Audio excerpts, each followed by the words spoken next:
Fariduddin Attar, le livre de l'épreuve, chapitre 37e. Le pèlerin, le cœur en feu, l'esprit en ébullition, quitta l'armée des sens, se rendit devant l'imagination et dit « Ô toi qui es unique, les 5 sens sont tes 5 stations. Tu es un, et tout ce qui est pur et impur, tu le perçois comme les 5 sens. L'odorat, le goût, le toucher, l'ouïe et la vue ont fait de ton écran l'imaginaire.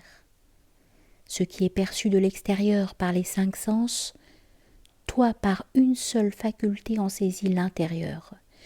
Puisque tu n'as que peu à voir avec le nombre, les 5 percipits te sont procurés par l'unité. Puisque tu es à la fois temporel et spatial, tu disposes de plus d'une façon d'appréhender. Quoique le sensible soit manifeste pour toi, le perçu par les 5 sens t'est acquis. C'est parce que les 5 sens ne s'accordent pas que ta nature souffre tant. Chose étonnante, des 5 perceptions fortes, il ne te reste par l'effet du temps qu'une forme spirituelle. Parce que tu t'approches davantage de l'unicité, ta voie est plus étroite que celle du sensible. Par l'unicité, sauve-moi du multiple. Indique-moi la voie, rends-moi le cœur joyeux, afin que je sorte de cette discorde et jette au feu le froc de l'imposture, afin que je plonge dans la vallée de l'amour et que de cet exil je parvienne à l'union. À ces paroles, l'imagination devint un spectre. Sur le champ, son état rut intenable. Son état fut intenable. Elle répondit : de l'union, je suis ô combien éloignée. De ce que tu cherches, je suis ô combien séparée. Puisque c'est en songe que me parvint le message, comment pourrais-je avoir conscience du sens ? Aucune forme, aucun sens, aucune affaire ne se manifeste à moi, si ce n'est derrière un rideau. Celui qui derrière le rideau appelle au secours, comment indiquerait-il la voie ? Aucune porte ne s'ouvrira par moi.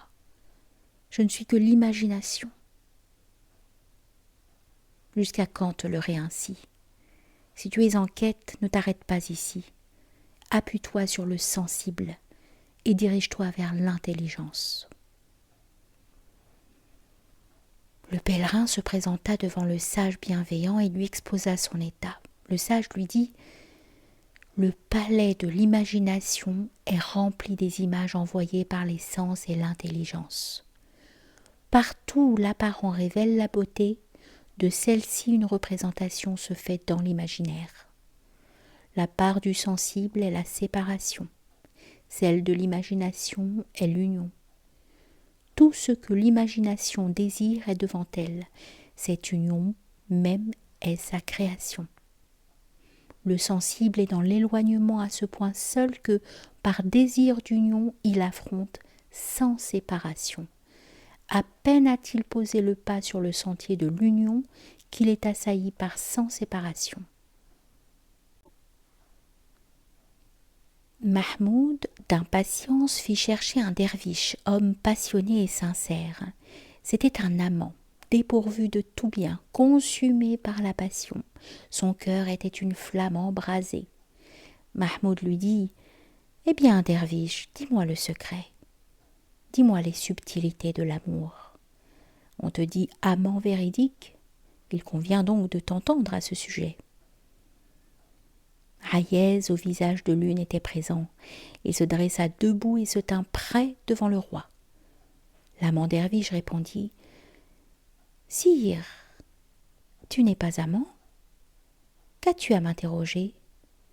Les paroles des amants ne conviennent qu'aux amants. » « Pourquoi ne suis-je pas amant ? Rétorqua le roi. « Pourquoi ne suis-je pas autant que toi digne de l'amour ? » « Si tu étais amant véridique, répondit le derviche, tu ne reposerais pas assis indifférent quand l'aimé se tient debout devant toi. Si tu étais sincère en amour, tu n'agirais pas ainsi. Tu chéris la royauté et voici que tu désires l'amour. apprend que l'amour est accordé dans la pauvreté et la détresse. Il n'est pas ajouté en surplus. Sire, la royauté te suffit. L'amour et la pauvreté me reviennent. L'amant véridique est celui qui s'annihile dans l'aimer. La mort pour lui devient la vie. Si la vie pour toi n'est pas issue de la mort, prétendre à l'amour serait vain. Si tu atteins la station de l'amour, tu seras délivré du tourment éternel. Un soir, Yahya ibn Ma'ad disait « Si je disposais de l'enfer dans la vie future jusqu'à la fin des temps, je ne brûlerais aucun amant. Car de 100 façons au cours de sa vie, l'amant a déjà brûlé. Celui qui est entièrement consumé par le feu, comment le mettrais-je en enfer ?» Quelqu'un lui demanda « Et s'il advenait que de nombreuses fautes soient imputées à cet amant, le ferais-tu brûler ou non ?» Il répondit « Non, car ces fautes ne furent pas voulues. L'amant agit par nécessité, sous l'excès de l'amour. Nul amant ne saurait être blâmé. Au jour du jugement, nul amant ne saurait être condamné. » La peine des hommes lucides n'est en aucun cas plus lourde que la peine de ceux qui attendent l'impossible. Mais l'amant qui parle de l'impossible bouleverse tout un monde par sa ferveur. S'il dit l'impossible, c'est qu'il le faut. Et si un voile pour lui tombe, le voici chambellan. En chemin allait Salomon avec l'armée. Soudain, il aperçut un couple de bouvreuils. Les deux oiseaux étaient épris l'un de l'autre, et d'un cœur brûlant, ils étaient tout à leur amour. Tantôt celui-ci faisait des coquetteries, tantôt celui-là. Tantôt celui-ci faisait des avances, tantôt celui-là. L'un des bouvreuils délia la langue et dit à l'autre « Tu es tout pour moi, à la fois l'un et la paire. Tout ce que tu m'as ordonné, je l'ai entièrement accompli. De toute mon âme, je t'ai obéi. Si maintenant tu m'ordonnais autre chose, je le ferais. À toutes tes exigences, je me plierais. Ainsi, si tu l'ordonnes de mes coups de patte, je renverserai la coupole de Salomon. »